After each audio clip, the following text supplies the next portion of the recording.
The man of prediction doctor Jagdish Chandra के the JC show ने social media पर शानदार प्रदर्शन किया। इस लोकप्रिय शो की रीच 38 करोड़ से ज्यादा तक जा चुकी है। आपको यह भी बता दें कि द जेसी शो के अब तक 85 एपिसोड्स पूरे हो चुके हैं। ऐसे में पिछले साल भारत 24 के सीईओ और editor in chief doctor Jagdish Chandra द्वारा किए गए सटीक विश्लेषण के कुछ अंश आपको दिखाते हैं।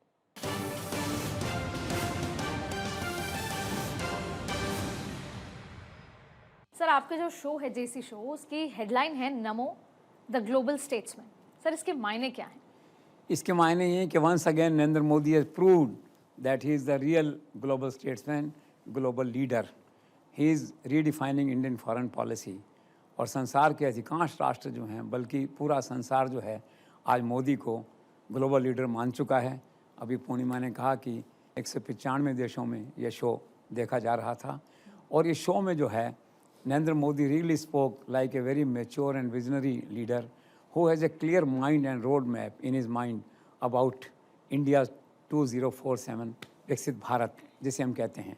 और ग्लोबल लीडर की बात अगर करें तो आज मोदी की गिनती इन 3 बड़े नेताओं में होती है, that is Trump, Chinese president and to some extent Putin.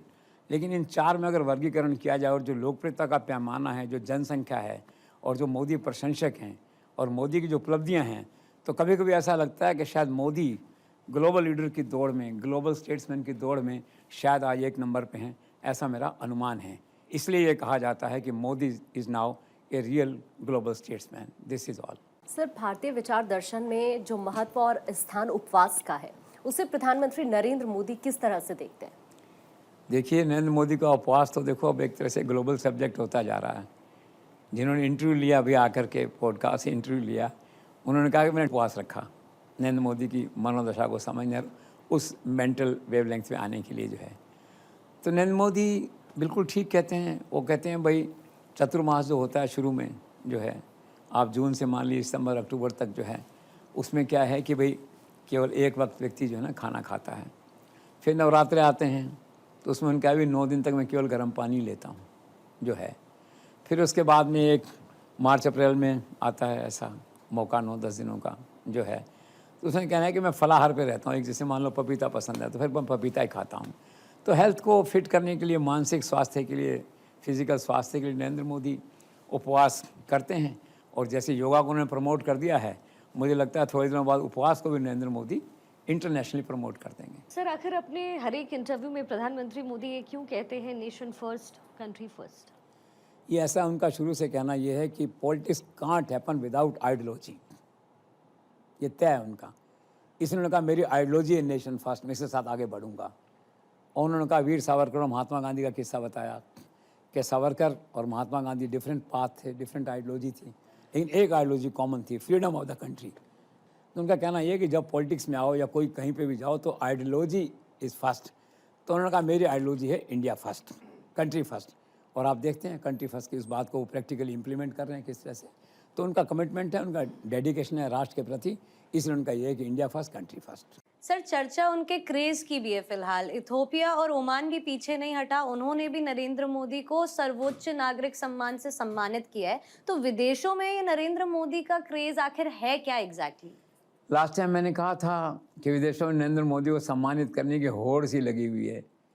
लोग इंतज़ार करते हैं कि नरेंद्र मोदी हमारे राष्ट्र में है, हमारे देश में, हम उनको नागरिक सम्मान दें।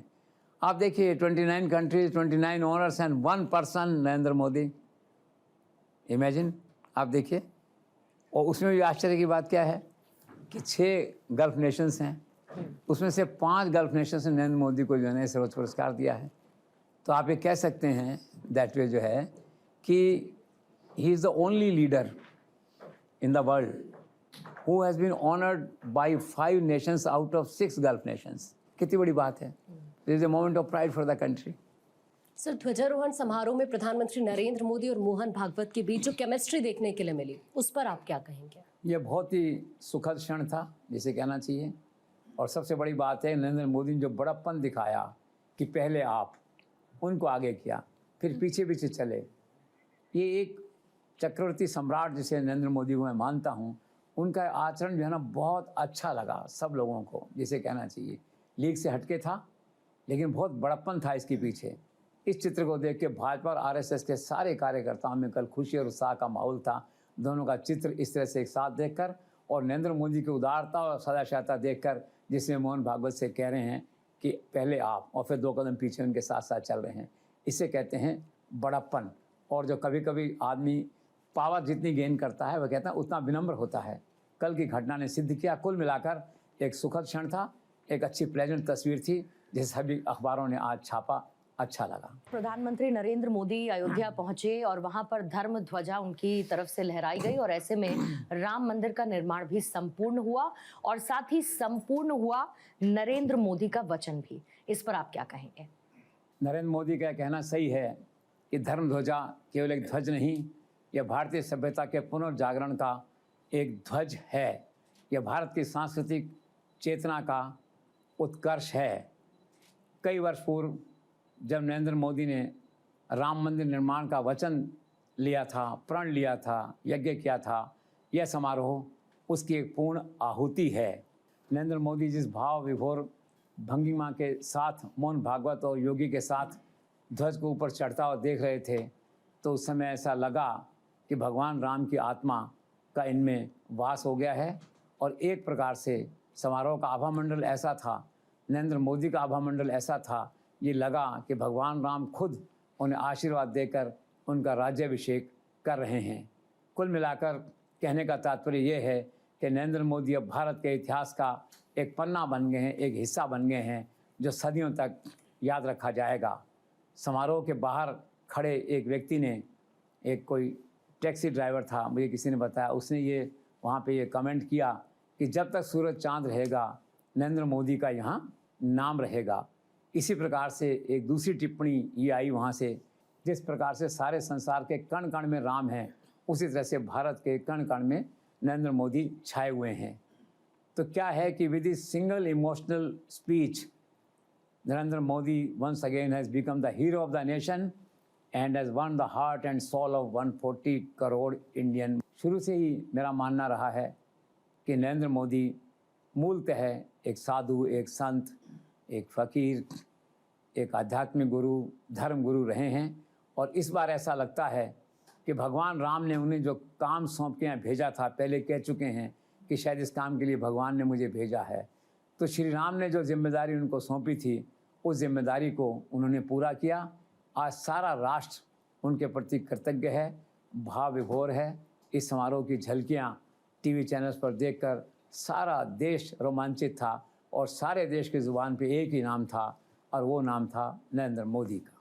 सर, प्रधानमंत्री नरेंद्र मोदी ने कहा कि 2026 में भारत में आयोजित होने वाले ब्रिक्स सम्मेलन में ब्रिक्स के रोल को नए सिरे से रीडिफाइन करेंगे। आखिर उनके मन में है क्या? ये रीडेफिनेशन वो किस तरीके से लेकर जाना चाहते हैं? उनके मन की एक पीड़ा है कि ब्रिक्स राष्ट्रों की पूरी सुनवाई नहीं है, वॉइस जो होनी चाहिए थी वो नहीं है।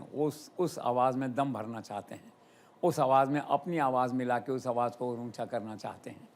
And is very excited for the next year कि भारत में सम्मेलन होगा, वो चेयरमैन होंगे उसके, तो बहुत कुछ नया उनके मन में करने की है। वैसे भी नरेंद्र मोदी नवाचार वाले आदमी हैं, आप समझते हैं। फिर भी उन्होंने 2-3 टारगेट तय किए हैं अगले साल जो सम्मेलन है उसमें। एक दिन उसका नाम ही बदल दिया है, सबसे कहा कि इसका नाम ब्रिक्स का एक ज़्यादा कर दिया, स्थिरता और सहयोग के लिए लचीलापन और नवाचार, इस तरह का नाम दिया है। तो मन का उत्साह है उनका, जो सरस्वती बैठती है उनकी वाणी में कभी कभी, तो ये तो उन्होंने नाम इसका रखा। दूसरा वो कह रहे हैं भी क्लाइमेट चेंज पे, क्लाइमेट जस्टिस पे सीरियस डिस्कशन होना चाहिए। It's just not a formality, it's a moral obligation. और इसको जब भी हम डिस्कस करें तो ह्यूमैनिटी फर्स्ट का जो टारगेट है हमारा, वो हमारे सामने, जो मैंडेट है हमारा, जो फिलॉसफी है हमारी, जो नैरेटिव है हमारा, वो हमारे सामने रहना चाहिए, ऐसा उनका मानना है। दूसरा उनका है कि सिक्योरिटी अरेंजमेंट्स जो हैं ब्रिक्स राष्ट्रों के, ये सब आपस में डिस्कस होने चाहिए और हम मिल बैठ के करना चाहिए। तीसरा वही जो स्टैंडर्ड है कि वेस्ट की डोमिनेंस को कैसे कंट्रोल करना है। तो इस तरह की कुछ बातें उनके मन में हैं और ऐसी आशा की जाती है अगले साल जो ब्रिक्स यहाँ पे होगा भारत में, तो अद्भुत होगा, कुछ नवाचारों के साथ होगा और बहुत अच्छा होगा। जिस तरीके से प्रधानमंत्री नरेंद्र मोदी ने सरेआम ये कहा कि आतंकवाद के खिलाफ लड़ाई शुरू हो चुकी है, कल्पना के परे आतंकवादियों को सजा दी जाएगी, और हुआ भी वैसा ही। 7 मई को जिस तरीके से आतंकवादी ठिकाने को नस्तेनाबूद किया, आपको लगता है कि इस पूरे प्रोसीजर के दौरान नरेंद्र मोदी की इमेज एक बार फिर आयरन मैन की तरह निकल कर आई है?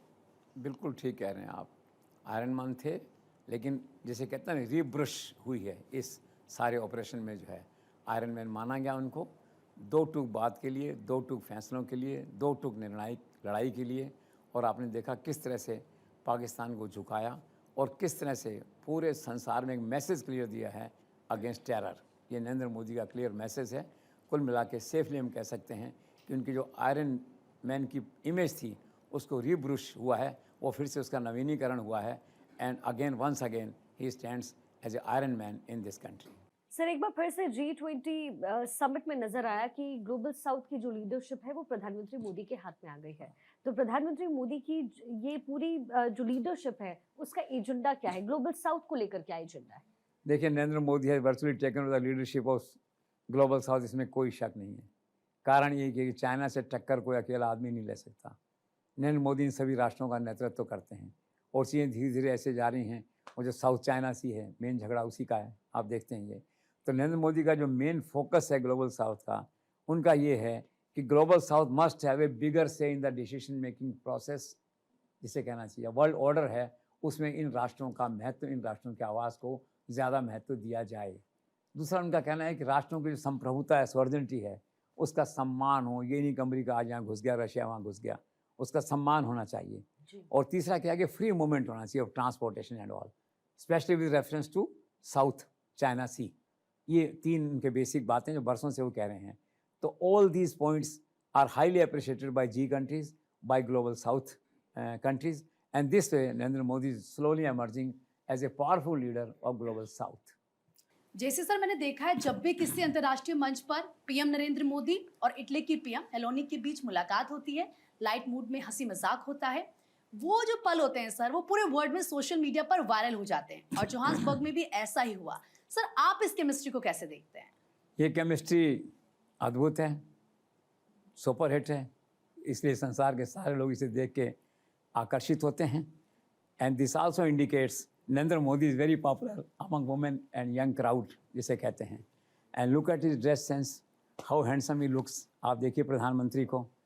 और ये तो सदियों से रहा है कि संसार के सुंदर स्त्रियां जो है वो पावरफुल शासकों के प्रति आकर्षित होती रही हैं।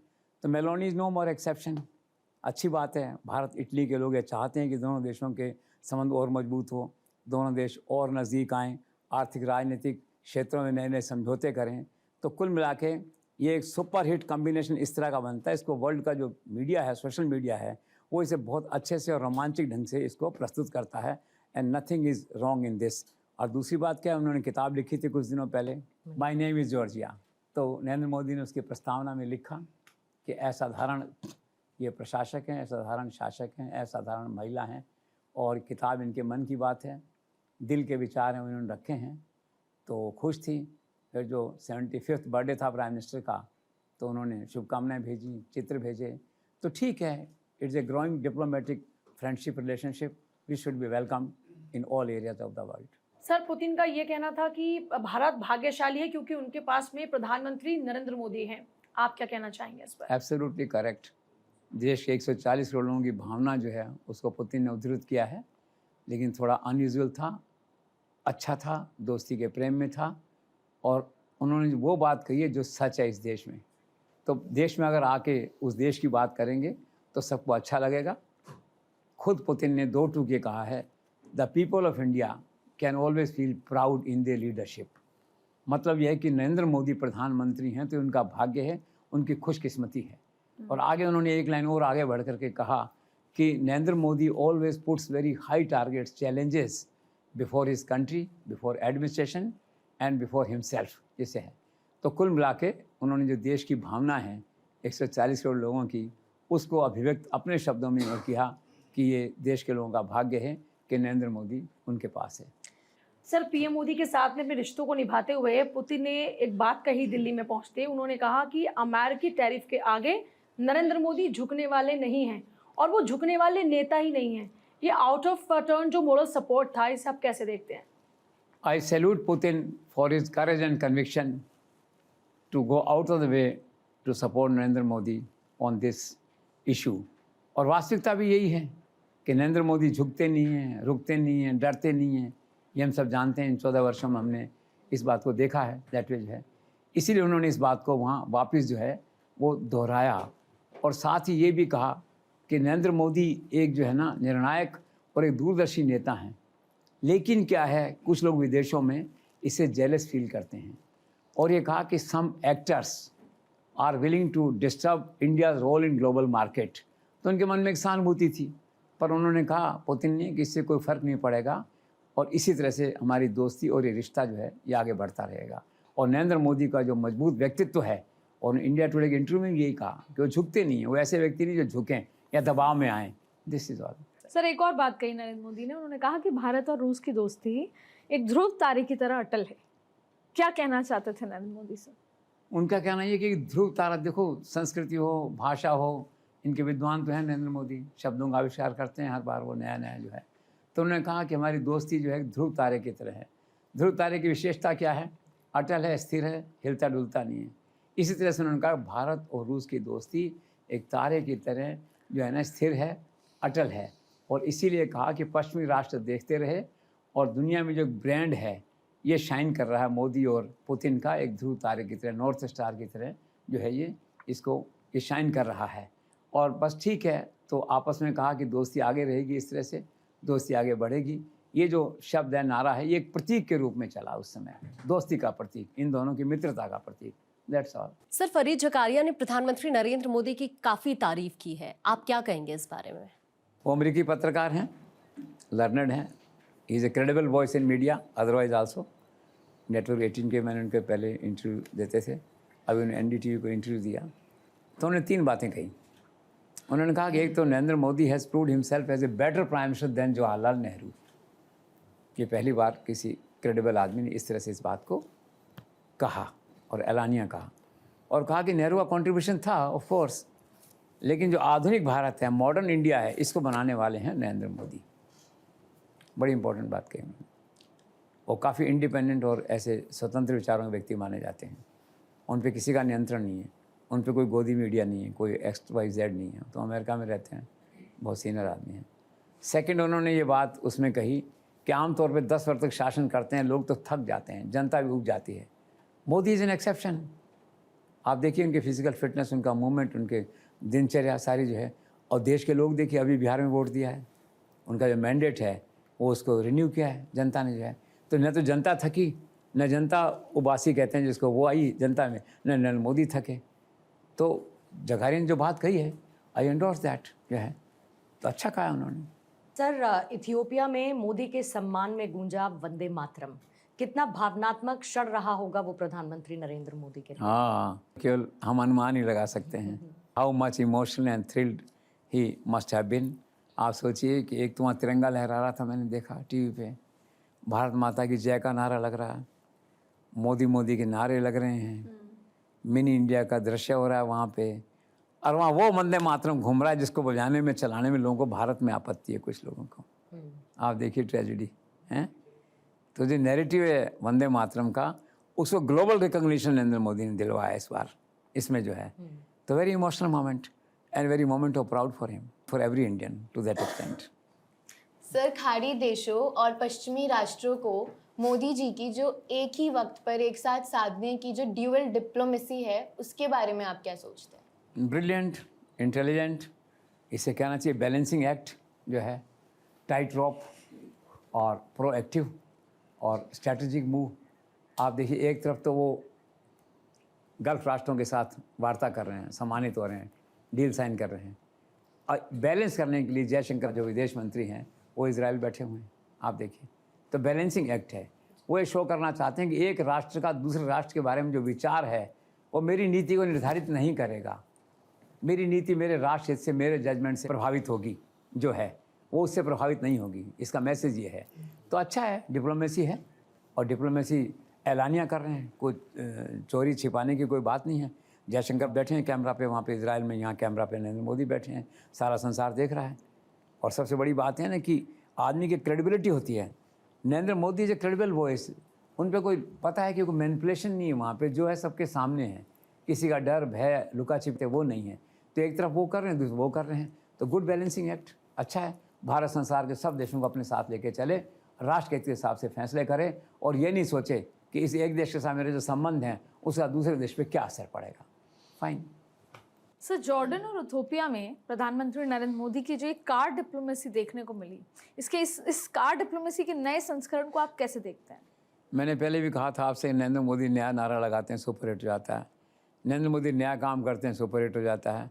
अब बताइए, कार में बैठ गए, यही सुपर हिट हो गया, यही नई डिप्लोमेसी हो गई, यही चर्चा हो गई संसार में। ट्विटर पे जो क्या कहते हैं उसको ट्रेंड करने लग गया संसार में सबसे ज़्यादा। तो गॉड गिफ्ट है। पहले पुतिन के साथ हुआ, आप देखिए, और फिर उसके बाद अच्छा दुनिया के लोग कार में बैठते हैं, कोई ध्यान नहीं देता, क्योंकि नरेंद्र मोदी बैठ गए राजा के कार में, राजा के कार में उन्हें बैठा लिया किसी दूसरे राजा को, तो कहानी है, स्टोरी बनती है उससे जो है। तो आप देखिए, जॉर्डन वाले थे प्रिंस, तो वो उनको म्यूज़ियम में ले गए, वहाँ म्यूज़ियम से एयरपोर्ट छोड़ने चले गए। दूसरे थे वहाँ के प्रधानमंत्री जो हैं, तो वो उनको एयरपोर्ट से लेके होटल तक छोड़ दिया उन्होंने, तो स्टोरी चल गई पूरी। तो कार डिप्लोमेसी है, और कार डिप्लोमेसी का बेसिक मतलब ये है कि वी आर फ्रेंड्स, हमको भरोसा है एक दूसरे पे। मेरी कार में आप तो ऐसे थोड़ी बैठ जाओगे अगर आपको मेरे पे भरोसा नहीं होगा उस तरह से, अगर केवल फॉर्मल रिलेशन होंगे हमारे, तो कार में कौन कहता है कि मेरी कार में चलो जो है। लेकिन वो तो रिलेशनशिप है ना, नरेंद्र मोदी का इस तरह का भरोसा है, लोगों में विश्वास है, और एक जेस्चर उनके प्रति कि ठीक है बैठो। तो लोग खुद ही आजकल ड्राइवर बनना पसंद करते हैं, मतलब चलाना पसंद करते हैं उसको। आप देखिए, जो इथोपिया का ये जो प्रधानमंत्री चला रहा था, ये नोबेल पुरस्कार विनर है, और नोबेल पुरस्कार के ट्रम्प कितना रोते धोते रहते हैं आप देखिए, और वो आदमी नोबेल पुरस्कार जो है वो नरेंद्र मोदी गाड़ी चला रहा है। कुदरत का खेल देखिए आप यहाँ। तो नरेंद्र मोदी के साथ है, वो जो भी कुछ करेंगे उसमें कुछ ना कुछ अद्भुत होगा, नया होगा, चमत्कारी होगा, और बहुत ज़्यादा चर्चा उसकी सारे संसार में होगी, वो चाहे कुछ भी करें। अब लेट्स सी अगला वो क्या करते हैं ऐसा काम। सर, साथ ही प्रधानमंत्री नरेंद्र मोदी ने यह भी कहा कि India is next growth engine. इस पर आप कुछ ऐड ऑन करना चाहेंगे? You are absolutely correct. आज इंडिया जो है संसार की सबसे फास्टेस्ट ग्रोइंग इकोनॉमी में से एक है। आप देख रहे हैं, पहले पता नहीं 10 नंबर पे थे, फिर 5 पे आए, फिर 4 पे आए, अब 3 पे छलांग लगाने का नरेंद्र मोदी का टारगेट है, नरेंद्र मोदी का इरादा है, उनका जो रोड मैप है। थर्ड इकोनॉमी संसार की सबसे बड़ी तो है, फास्टेस्ट इकोनॉमी। फिर आप ग्रोथ रेट देखिए 8.2% सेकेंड क्वार्टर की, जो पहले 6 क्वार्टर में कभी नहीं आई, और उस पर्टिकुलर डे पे मेरे ख्याल से वर्ल्ड की सबसे ज़्यादा बड़ी ग्रोथ होगी 8.2% जो है। और फिर आप देखते हैं 140 करोड़ लोगों का देश है, पॉलिटिकल स्टेबिलिटी है, तो ग्रोथ बढ़ रही है, और लोग हैरान हैं इतनी तेज़ी से भारत कैसे आगे बढ़ रहा है दैट वे। कभी कोई सरकार खुद भी सोचती होगी कि 8.2 तो हमने नहीं सोचा था, हमने 7 साढ़े 7 सोचा था। Piyush Goyal also must be surprised कि कैसे हुआ, but must have A PAT from prime minister for this growth, apart from the finance minister जो है। तो अच्छा है, गुड। सर, प्रधानमंत्री नरेंद्र मोदी ने जॉर्डन की जो कंपनीज हैं उनको भारत में निवेश करने के लिए प्रोत्साहित किया है। इस मूव को आप कैसे देखते हैं? मूव बहुत अच्छा है, ब्रिलियंट मूव है, देखिए एनकरेजिंग मूव है। और नरेंद्र मोदी शायद देश के पहले ऐसे प्रधानमंत्री हैं जो विदेश जाते हैं तो इतना फ्रीक्वेंटली और कंपल्सरीली कहना चाहिए कि बिजनेस लीडर्स हैं वहाँ के, जो बिजनेस कंपनीज हैं उनसे मिलते हैं, कंबाइंड मीटिंग करते हैं। भारत के उद्योगपति, भारत के बिजनेस के लोग, वहाँ के बिजनेस के लोग, वहाँ के उद्योगपति, वहाँ की सरकार, यहाँ के कॉमर्स मिनिस्टर, विदेश मंत्री, तो एक कॉम्पैक्ट इम्पैक्ट जो है वहाँ जाता है, और वहाँ के बिजनेसमैन को भरोसा होता है कि भारत की पूरी सरकार यहाँ मौजूद है, and we have a decisive prime minister जिसके फैसले on the spot, on the table होते हैं। तो निवेशक को क्या चाहिए? निवेशक को चाहिए पॉलिटिकल स्टेबिलिटी, और नरेंद्र मोदी ने दी है भारत को। निवेशक को चाहिए on the spot delivery, single window, और नरेंद्र मोदी के यहाँ है। निवेशक को चाहिए कंपैरेटिवली लेस करप्शन, तो नरेंद्र मोदी का जीरो टॉलरेंस है करप्शन पे। तो कुल मिला क्या है कि विदेशी निवेशक को आकर्षित करने के सारे पैरामीटर भारत में आज मौजूद हैं, नरेंद्र मोदी ने मौजूद कर रखे हैं, जिनसे विदेशी निवेशक आकर्षित होता है। और इसीलिए आप देखते हैं हर रोज़ कोई न कोई international deal, international company, international client जो है भारत में अपना उद्योग चालू करने की घोषणा करता है।